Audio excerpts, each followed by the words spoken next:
Hello and welcome to today's episode number 10, the big 10 of the Human Condition podcast. I'm your host, American Council on Exercise certified personal trainer, Kiri Jones. Spring has sprung. We have sprunged. We have moved our clocks forward. We have lost an hour of sleep, and not to be a Debbie Downer at the beginning of the episode, but it is a scientific fact that in this week, the rates of heart attack and stroke will rise, and so will the rates of car accidents due to drowsy driving. It is just the reality of the situation of synthetically shifting our clocks and synthetically trying to shift our biological clocks and circadian rhythm. But I digress because I like to think of it positively. Spring is here. We have a week of really nice weather coming up, and it is a fantastic break from what feels like just such a crappy long winter. And I live in New York, and if you're also in New York or experience weather similar to New York, you know that this winter was a repetitive cycle of it would snow, then we'd have kind of a warm day, and then it would rain, and then everything would turn into a sheet of ice. So most of this winter was damp and very slippery. I had an impossible time trying to keep up with my driveway so that it was not an ice skating rink. But because spring is here, that means that, for me at least, I will be spending more time outside because I have lots of projects to do. I actively every year try to garden, and I say try because I'm not great at it. When I say garden, I mean like vegetable garden. I like to try to grow my own food, which has been nice. There are some things I can grow really well and some things I have never been successful in growing. But it's a learning curve. I learn more and more every year. I also have fruit trees on my property that I try to tend to in hopes of getting fruit. And then I also have chickens. And there are some projects related to the chickens this year as well. That's where I get my eggs. I have egg-laying chickens. So yeah, I'm excited. I'm excited to spend more time outside. I'm excited to spend time in the sun, try to get my levels of vitamin D up, and all the other benefits that come with spending time outside. But in today's episode, other than talking about the weather, I'm going to be talking about the most recent blog titled Staring into the Mirror, Maybe Not for Vanity's Sake. And then I will be discussing my thoughts on some common themes that I have recognized from books that I have been reading about health. So first, the blog. Back in the day, when I first started trying to work out, before I really knew what I was doing or understood anything, I would be in the gym and I would see people lifting in front of the mirror and flexing in front of the mirror, and I thought that it was silly. I was never going to be that person. I was kind of judgmental, which was wrong of me at the time, but we grow and we become more wise. And I'm sure other people have seen it too. But what I've recognized in the time that's passed since then, in the research that I've done, in the education that I have received, is that mirrors are actually a very beneficial tool to use. What they can help with is the mind-muscle connection. Meaning, say for instance, you're doing a bicep curl in front of the mirror, and you can see your bicep muscle engage as you're lifting the weight. Among other things, like, if you want to watch yourself do squats, I can't watch myself do squats. I make ridiculous faces, but if you can improve that mind-muscle connection, you can more effectively activate that muscle whenever you need to use it. And the same thing goes for flexing. If you're flexing in front of the mirror, you're staring at the part of your body that you are attempting to engage. Another thing that mind-muscle connection helps with is it's not preventative in that it will 100% mean that you will not be injured, but it will help with preventing injury caused by improper movement or improper muscle engagement. And I don't even mean like acute injury like a bicep tear. I mean, over time, if you're moving the wrong way, you can cause injury. Say, for instance, you're doing shoulder presses incorrectly. Over time, you can actually degrade the functionality of your shoulder. I have done this, not from shoulder presses. I had an acute injury. I did not rehab it correctly. I have a long-standing issue that I'm going to be forever working on trying to fix. So I'm hoping that, introducing newcomers to fitness to the mirror will help them avoid the pain and suffering that I have endured myself. And a lot of people, most people who look for health and fitness podcasts are either in the space themselves or maybe they're a health and fitness professional, but the blog itself and the topic of conversation of mirrors seems silly when you're coming at it from that perspective, but this podcast is for everybody. So who I'm speaking to now are the people who are new to the gym or new to fitness, who maybe have thought a little too much about the mirror like I did back in the day. So this little segment is for you.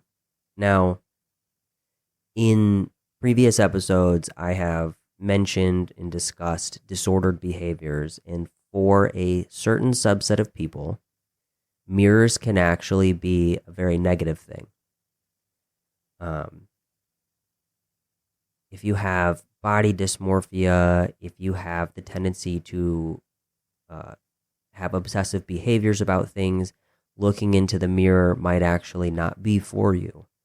And it takes a certain level of self-awareness to realize that maybe it's hurting more than it's helping.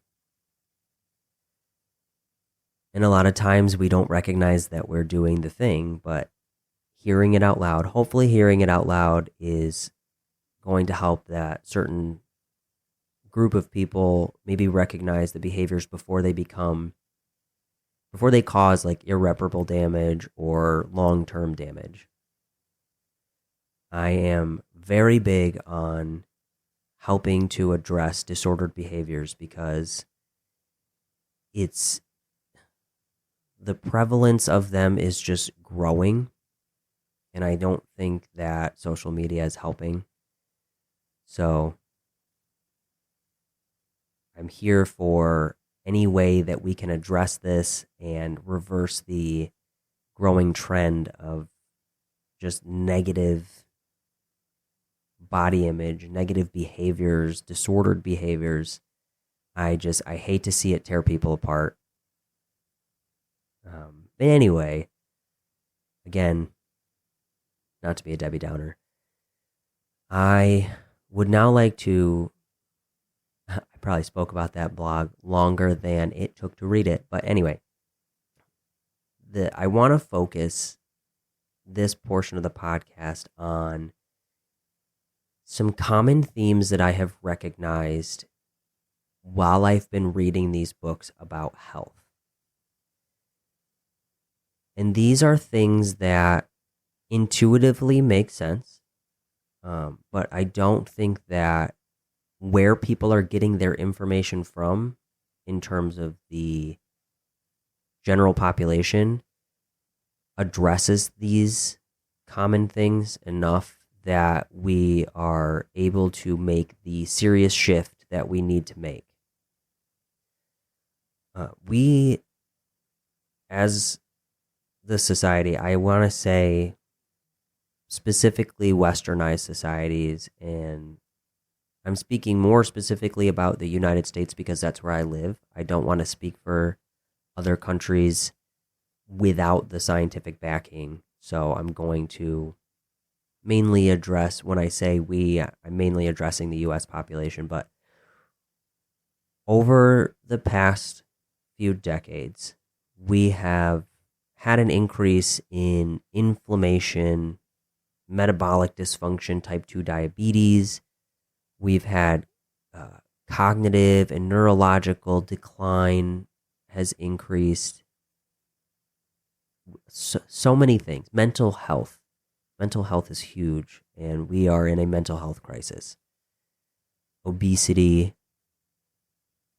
And you would think that given the advancements in science and technology, we could reverse that or stunt it or maybe just not even be where we were at now. But unfortunately, that's not the case.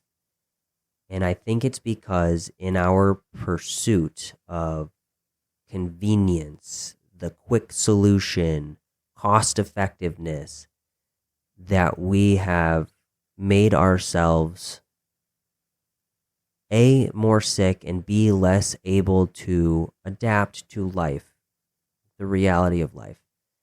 Because if I have an issue that I can just take a pill for, then I don't have to work to fix the problem. The work is done for me. And my mom uses this phrase. She says, we think that we have a pill for every ill. And I've heard the phrase before, but like it rings true. You can find a medication, a pharmacological solution to just about any issue you could have. And what I'm recognizing is there are simple solutions that require work. I'm not saying they're simple, but they're not easy, if that makes sense. Like, you have to work to be healthy. You could just take a pill or an injection or something to have the appearance of being healthy, but your body needs to do the work for itself in order to get stronger. That's how, immune, like flu shots, that's how they work. We are drifting towards these types of foods that are touted as healthier options, healthy alternatives to other foods that have been demonized, even though the science is there that will prove that, opinions should have changed a while ago, but we're so, everything is so deeply rooted in that there are even still people who believe that carbs are the enemy. And I want to caveat this by saying I'm speaking generally. For some people, carbs may actually be the problem, but it is not for the internet to decide that for you, and it is not for commonly accepted ideology to be thrust upon you. I mean, these are things that you need to work out with your doctor or with a nutritionist. Decide what is actually right for you based on you and not based on everybody else. And even speaking of doctors, and I want to be wary about saying this because my primary care is actually very good about this, but in reading the book Outlive by Dr. Peter Attia, he is pointing out some things that current medicine gets wrong or is not doing enough of to help with these growing epidemics in our populations. And that's not the fault of your doctor. It's just what is taught. For instance, doctors in residency programs are often forced to stay up for prolonged periods of time while doing their residency work at hospitals, even though the science exists that sleep is so important. So, we're in this precipice of a time where I think that we could now I want to say easily, but easily shift in the correct direction. But it takes work and it takes time. And unfortunately, coming from me, it just sounds like somebody who is spewing things that other people have said to sound smarter. It takes a doctorate's degree or some type of advanced certification in order for some people to take you seriously. And what I'm saying when I'm speaking about this is I have noticed these things very specifically for myself and my family. I actively participate in the society that I am talking about. I have realized that the things that I do and the actions that I take and the food that I consume may actually be increasing my risk for certain conditions in the future. And I say risk, increasing the risk, it doesn't necessarily mean that if you're eating a certain thing that has a higher risk of whatever, that you're going to get it. It just means that your risk increases, that you could get it. So, in our pursuit of advancement, we are actually going the wrong direction in terms of our lifespan versus health span. And if you've never heard this term before, lifespan is the amount of years that you've lived, which admittedly has increased over the past few decades because of science and medicine, but our health span has not. And health span is the amount of years that you are living that are disease and condition free. And so if you are thinking about an elderly person in general, you're probably thinking there is a certain point in time in which they will start to decline. Either they cannot do the same things that they used to be able to physically, more aches and pains, cognitive decline, neurological decline. These are all things that mark the end of your health span. And so what I think that we need to be doing better is educating. Because even though I'm reading all these books and doing all this deep dive research and now paying attention to these things to the point of it has raised alarm bells in my head, my podcast or these books or research papers is not where people are actively going to get their information about health and fitness. They're going to social media or they're typing terms into Google that would not necessarily return a double-blind study or research paper that was conducted. And so I think that we need to do a better job about not only educating ourselves as health and fitness professionals, but also then finding a way to digest that information and then give it to clients or educate the public, because there are things that we could be doing that could have such a major net positive impact. And so I am going to be actively researching these things for myself and for my specific biology even, because I'm curious about what happens when we actually function at an optimal level. Because as a society, we function at suboptimal levels that have been normalized. So these feelings of fatigue and needing your coffee and, just these levels of inflammation in the body that can cause so many other conditions like insulin resistance and, gut health issues. We've just recognized this is just the way that we are now. And that's not fair to our bodies. So I'm going to be shifting my focus really towards how I can educate people on how to be more optimally healthy. Because not only do I want to help people engage in and build these sustainable long-term health habits, but I always say holistic health habits.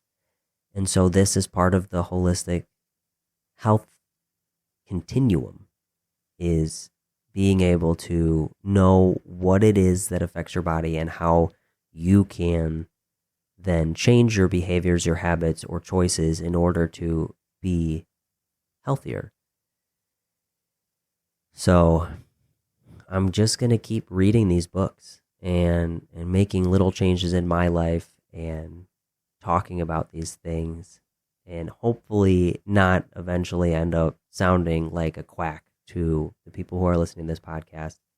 Not that there's many of you, so maybe by the time you tune into this podcast, I might already be a quack, but I would rather be healthy. I would rather expand my health span.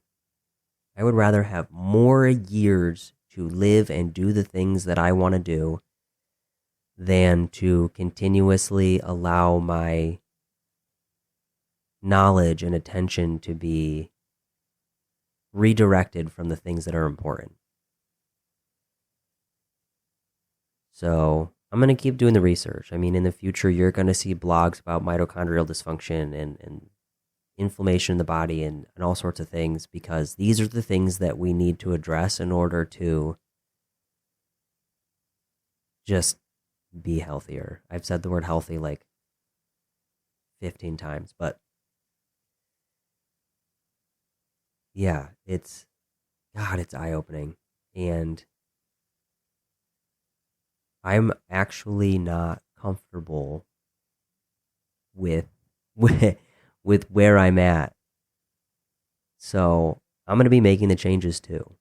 And if you're interested in hearing more about the changes that I'm making or researching or whatever, leave a comment, email me, send me a video message. I don't know. There are several ways that you can get a hold of me, and I apologize if you have commented on a podcast and I didn't respond to it, or there was a few days in between, because I've actually deleted all social media from my phone. I would like to have a dedicated time to check my social media and to check my business stuff on my computer in my office and not on my phone and disengaged from my life. I want to practice being more present, so I have removed social media from my phone. That being said, I will do my best to respond in a timely manner. It hasn't taken me over a week to respond to anybody, and I will respond to emails and messages more quickly, unless you're a person whose sole purpose in messaging or emailing me is to try to get me to pay for your services to improve my online business, because I don't want that. But anyway, I hope you enjoyed this podcast. Let me know if there's other things you want me to talk about. In this topic was also partially from a comment on one of the podcasts about nutrient deficiencies, and I plan on doing research into that and creating a future blog post about it. But yeah, so I get topics of conversation from the information or comments or questions that you guys leave me. So keep doing that. It's very helpful while I sit in my office and talk to myself. But yeah, anyway, without going even further along, as I have the longest goodbyes on my podcast. So yeah, until next time.